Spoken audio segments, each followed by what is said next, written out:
August 16th, 1987, 8:46 p.m. Northwest Airlines Flight 255 crashed into a bridge on I-94 just after takeoff from Detroit Metro Airport. 148 passengers were killed, 6 crew members and 2 people on the ground also died. There was only one survivor, 4-year-old Cecilia Sehan, cradled by her mother's body.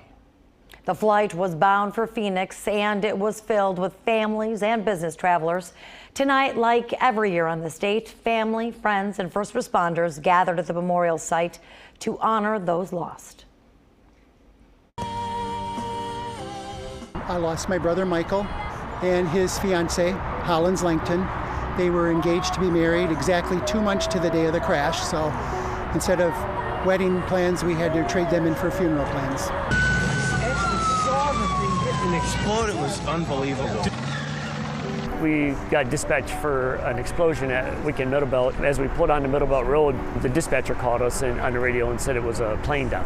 So then all the moods kind of, just dropped. We're sitting in front of the old terminal back in those days, and all of a sudden we look off and there is a big, like mushroom cloud, plume of smoke, black smoke going up. We got there at the same time all the emergency vehicles were getting there. But you could tell pretty quickly when you got there that they were looking at it like there's nothing we can do. It was in a total inferno. I'm sorry, we can't give you that information now. It's impossible. Havoc. They came out and said that no one had lived, and one woman yelled out, well, there's supposed to be a little girl that's alive. We were about maybe 10, 15 feet from the cockpit. Dan heard something moaning, and he asked me, he said, did you hear that? And I didn't hear it. So, a couple seconds went by and I still didn't hear it, and he asked me, so then we kind of split up, and he went southbound, I went northbound, checked a few passengers, and that's when we saw a chair that was upside down.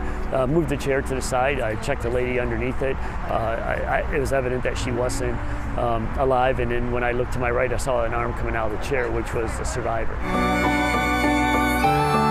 35 years, and I remember it like it happened 5 minutes ago, because that's the kind of thing that gets etched in your mind.